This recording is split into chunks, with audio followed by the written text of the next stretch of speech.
and another 18,000 state employees who make medical determinations in the disability programs. The SSA distributes over $1 trillion in benefits each year to over 66 million individuals. Social Security has proven to be our nation's most effective poverty prevention programs, and I think it's safe to say that few government agencies touch as many lives as the Social Security Administration. Please join me in welcoming Carolyn Colvin as our keynote. Thank you.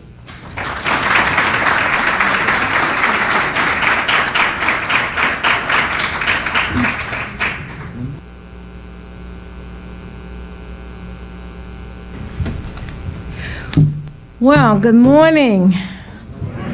I want to thank Martha, Peter, and Herb, who I understand are chairing this activity. I arrived early. I always like to get a sense of who's in the audience, and I have heard that you had some wonderful presentations, so it's hard to close out when you've had such good information. I just left the presentation I had to do at the Chamber of Commerce, and it was just so nice to hear everybody on the panel talk about how important Social Security is and how we must strengthen it and how we cannot do anything that will jeopardize it. So I was so grateful to hear those discussions that I found it hard to leave, but it's great to be here with you this morning. I really want to compliment the ACT-IAC team and the government and industry volunteers that organized this very important, timely conference. I looked at the agenda and I can see this has been chock full of great information. You know, I can never have the podium without taking the opportunity to say that we have the best public servants in government and SSA. They're dedicated and committed, and I want those who are from SSA to stand so that I can give you the public recognition that you deserve for doing such an outstanding job.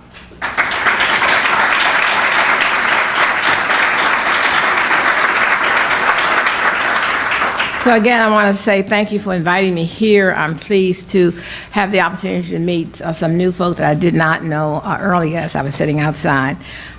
In light of the topics and experiences that you've discussed here today, it's very clear to me that we share a vital commitment to improving customer service in government and a passion for improving the experience of our customers when they engage with their government.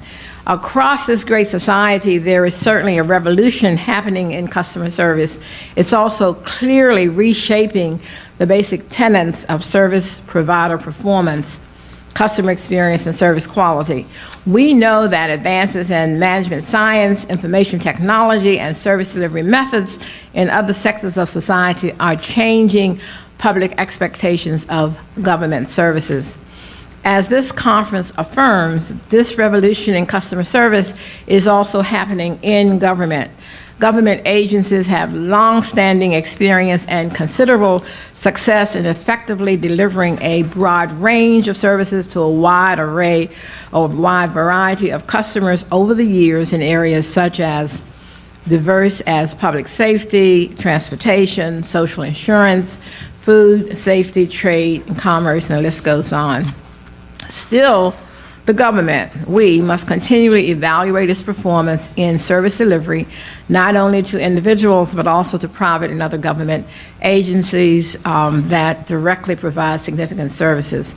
I've been in the customer service business my entire career, working at local, state, and federal government, so I've seen the changing expectations over the years. I also moved into a 55-plus community before I was invited to come back to Social Security. And so I have my own survey every day when I walk into the building.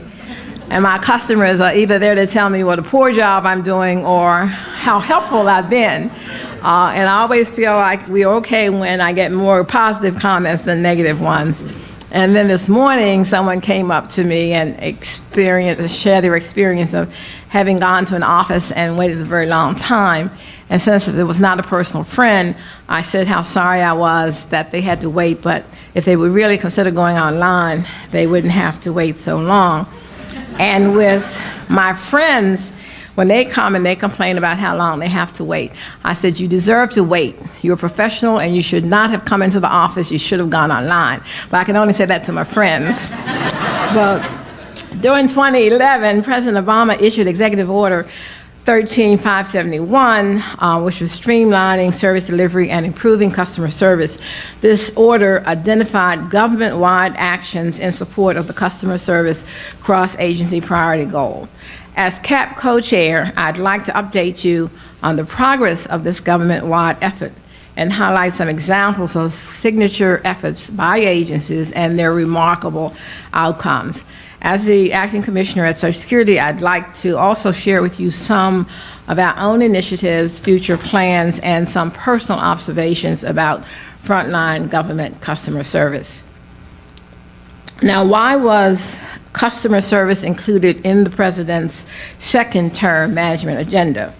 According to the American Customer Satisfaction Index for 2015 report, citizen satisfaction with federal government services is at its lowest point in 18 years, with a score of 63.9 out of 100. The customer service CAP goal then was established in March of 2014 to address this challenge and improve customer service across different federal government agencies. I was talking to a colleague from IRS, and he asked me if I knew about the fire they'd had this week, and I said, no, I didn't. I said, do they really dislike us so much they want to burn us out? But anyway, we have identified and launched 4 major initiatives under the CAP goal. First, we established a government-wide community of practice based right here in DC. We've also launched a regional community of practice pilot in Denver, Colorado. And I'm very pleased to announce that what we started as a pilot in Denver is now an officially recognized council within the Colorado Federal Executive Board. This will ensure the continuation of this work past the change in administration, which is so important to us. Another noteworthy accomplishment of the Community of Practice Group is the development of a collection of tools for improving customer service across federal government. We published this draft toolkit along with resources and information to improve service delivery to the public, and it can be found at digitalgov.gov. Second, in partnership with OMB and GSA, we piloted the use of customer feedback data at 3 agencies. Representatives from OMB and GSA here, thank you so much for the work that you've done with this initiative. Using Feedback USA kiosks, we collect and use feedback data at 14 of our Social Security centers, 10 of the benefit offices for the Veterans Administration, and the State Department's 27 passport processing centers. SSA and Passport are using and analyzing this data, and VA just launched in December 2015, so we're very excited about the progress. We're analyzing the results of the pilot program to determine how to expand the collection and use of feedback and data at agencies using additional funding under this CAP goal. Our third major milestone was to launch the first President's Customer Service Awards in the ceremony this past December at the White House complex. We had 3 team initiatives and 2 individuals recognized for their outstanding service to the public through federal programs. Our 3 initiatives included the Global Entry Program at the U.S. Department of Homeland Security, the consular team from the U.S. Consulate General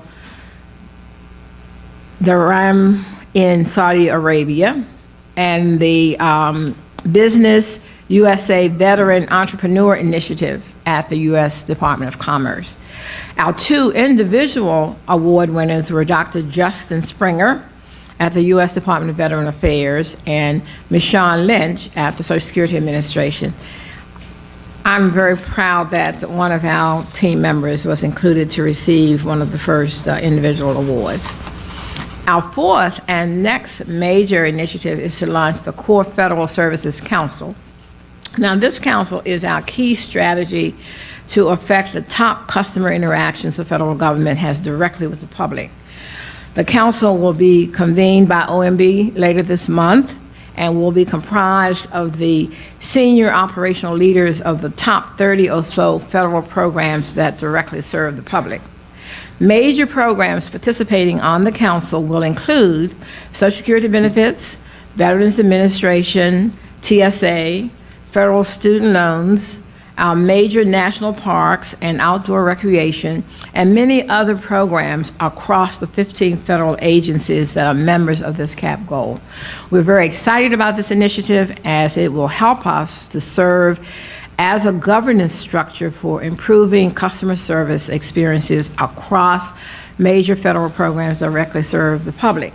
The goal is to convene leaders to share best practices to address common challenges, create transparency in how we are doing based on the use of customer feedback data, and identify policy recommendations, operational opportunities, and other strategies to improve the customer experience across the federal programs by addressing common problems. So as you can see, progress against the CAP goal has been steady. Administration leadership and the departments and agencies are meaningfully engaged, and we are seeing tangible and beneficial outcomes across many efforts. I'm very pleased to have this opportunity to reintroduce you to our Social Security Administration and share some of our customer service experiences, opportunities, and accomplishments. Perhaps I'm biased. I am biased, but SSA is renowned as one of the most successful large-scale federal programs in our nation's history. I wish I could take credit for that, but it was there, that image, long before I came. My job was to keep it moving, and I'm just very pleased with the fact that Social Security is recognized in a positive way. The programs that SSA administers provide a financial safety net for millions of Americans. In fact, 9 out of 10 individuals aged 65 and older receive Social Security benefits. I'm a beneficiary. I'm what they call I'm a rehired annuitant, but I can't double dip. They take my retirement and then they deduct my my salary and deduct my annuity, but I came back because I love the organization, not to get rich. During fiscal year 2015, we paid more than $932 billion for approximately 65 million beneficiaries. Serving the American public requires a vast network of facilities, technology, and skilled staff. Every day, more than 65,000 employees provide a broad range of services to our customers. And I wanted to share with you our broad network. For instance, we have more than 1,500 offices, and these include our regional offices, our field offices, Social Security card centers. We issue so many cards and replacement cards that we ended up having to have card centers, hoping that's going to change soon. Teleservice centers, processing centers, national hearing centers, the Appeals Council, and our headquarters in Baltimore, Maryland. And additionally, more than 16,000 state employees at disability determination service offices in 54 jurisdictions are also working with us, and they provide services in about 100 offices across the country, as well as in U.S. territories abroad. So internationally, we deliver services in the United States embassies, also in more than 100 countries. Now, I cannot emphasize enough that customers are our #1 priority. We serve them throughout their lifetime and when and where they need us most. Our customer base is diverse and widely dispersed. Our customers are retirees, adults and children with disabilities, and surviving family members, and they represent every race, ethnicity, educational, and economic strata that makes up our society. Moreover, SSA customers are located in every state and territory and in many foreign countries around the world. SSA customers often seek our help when they are most vulnerable. Thus, it is our responsibility and indeed our commitment to provide them with compassionate, accurate service as quickly as we can. Foremost, we rely on our outstanding employees to provide that service. Every day, I see evidence of their commitment, and I thank those amazing, dedicated public servants for all that they do to serve the public.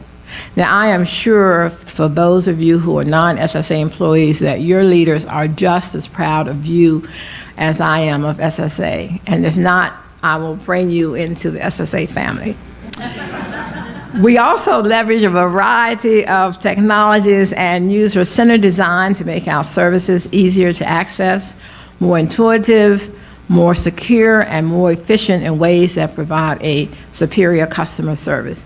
And that is extremely important in this environment. So let me say that again. We leverage a variety of technologies and user-centered design to make our services easier to access, more intuitive, more secure, and more efficient in ways that provide a superior customer experience. We serve the public through multiple channels: in person, telephone, online, and by mail. We enrich these channels by investing in people and a variety of customer engagement tools that improve service and experience. For example, these tools include the interactive video, dynamic call routing, voice response, and dynamic help technologies, online click-to-chat, click-to-call back, and many more. Our improvements to customer-facing systems and mission support systems are disciplined and continuous. To give you a sense of the scope and scale of our service operations, last year we assisted about 41 million field office visitors. We handled nearly 37 million calls through our national 800 number and 60 million calls in our field offices. We registered over 6.64 million users for My Social Security, and we processed over 87 million online transactions and mailed nearly 350 million notices. We are committed to and have a long history of exemplary customer service marked by high customer satisfaction. For example, during 2015, SSA continued to dominate the top 5 positions in the federal government's customer satisfaction rankings with our online tools, our retirement estimator, extra help with Medicare, which tied for first place ranking. SSA piloted a regional customer service community of practice. We developed and implemented an online request for a Social Security number replacement card. And I'm so excited about that, because when that's rolled out, we're going to be replacing around 4 million to 5 million visits a year if people go online and use that Social Security replacement card.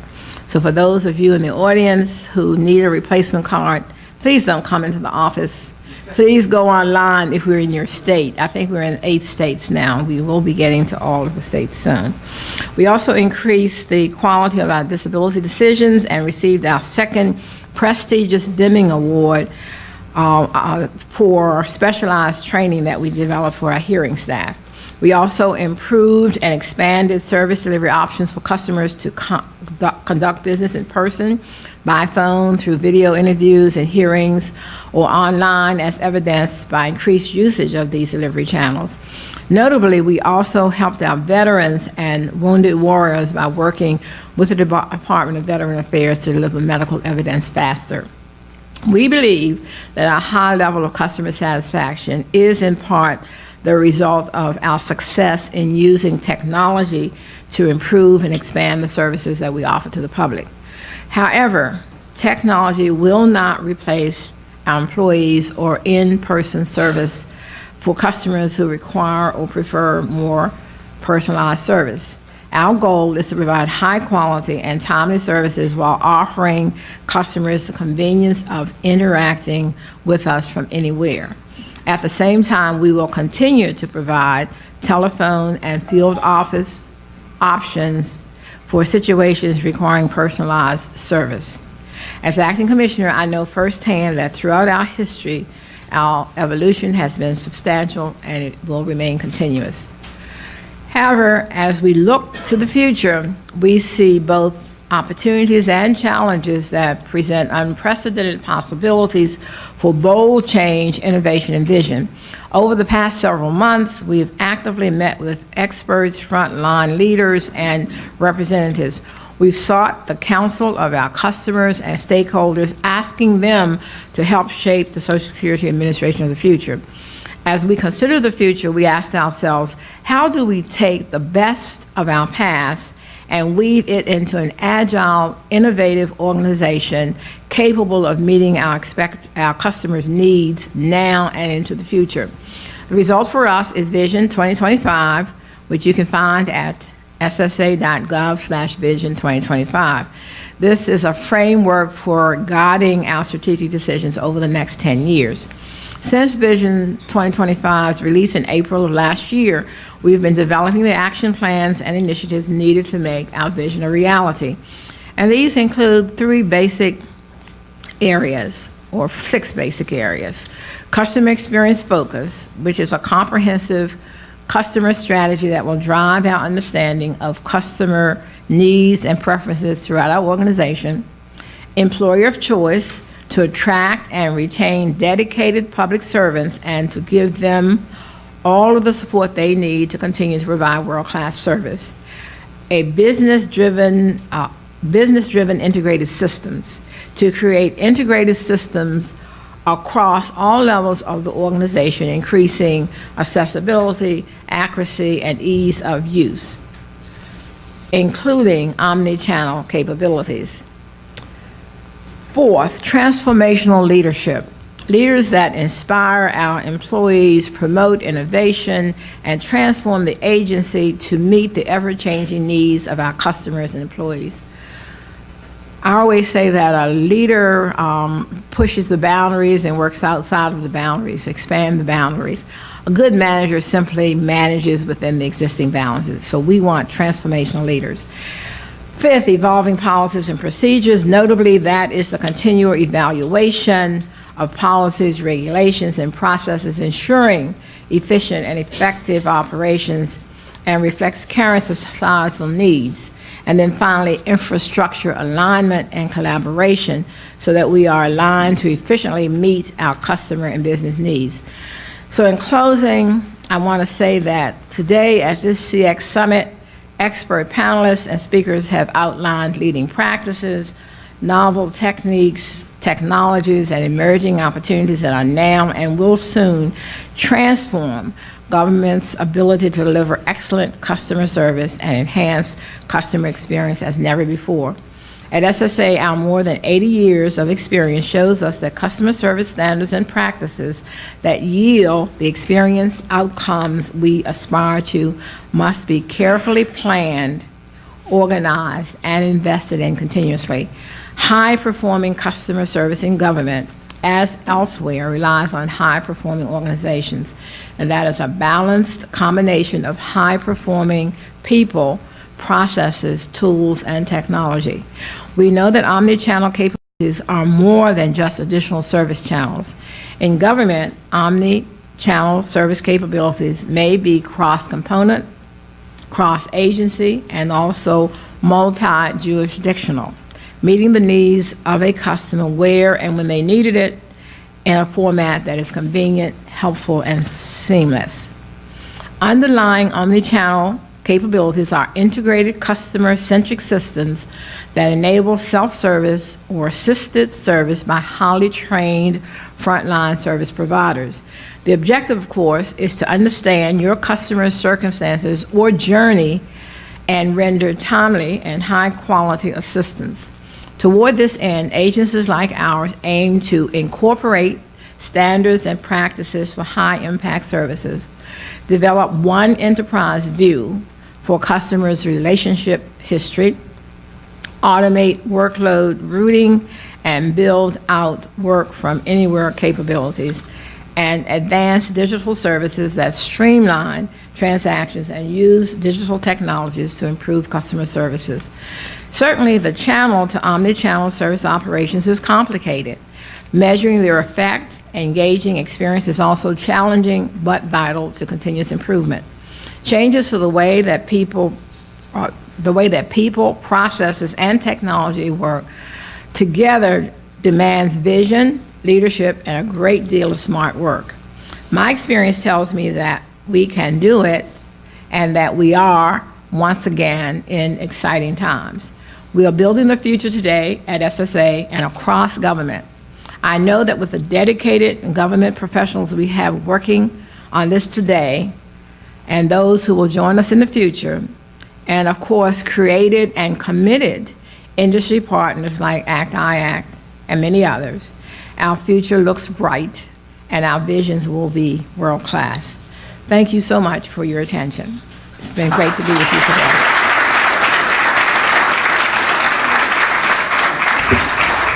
So I'd like to thank Carolyn again for what a great, inspiring presentation and speech she gave to all of us. So give her one more round of applause. I am Martha Doris. I'm the co-chair of the Customer Experience Community of Interest through ACT-IAC.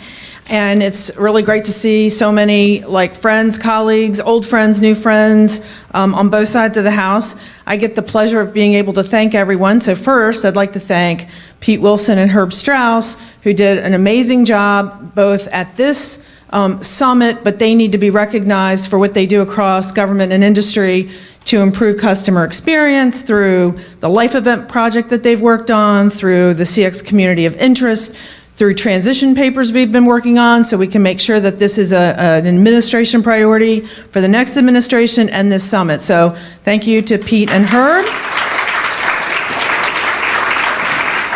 And thanks for covering me today for my little traffic jam this morning. And then I'd like to thank the entire planning committee, and then the ACT-IAC staff, because we all know that none of these things come off without a lot of little pieces. So thank you, Rachel, Keisha, and the entire staff, the speakers, the panelists. None of this can be done without the experts that you heard up here, both moderating, speaking, and sharing their expertise and knowledge with you. Again, you can't do it without the sponsors, so thank you to all the sponsors who enabled the government to come and learn from both their colleagues and from the industry side. So thank you, sponsors, one more time. And I hope that, for me, this is like a dream come true to sit for a whole morning and hear customer experience from all of these experts. And, I was both exhilarated, inspired, excited. So I hope it's been as exciting for you as it has been for me. And I think everybody's here because we care about the way the government delivers service to the public. And it's a little bit, I shouldn't go on anymore because I'd be in tears. So it's something that we it's fun, it's exciting, but it's also very serious. So I want to thank everybody for the work they do, both on both sides of the house, and the partnership that we have together. And thank you for coming. And don't forget to stop by the exhibits, and if there's any information you want to pick up or talk to any of the sponsors. So thank you so much, and have a great day.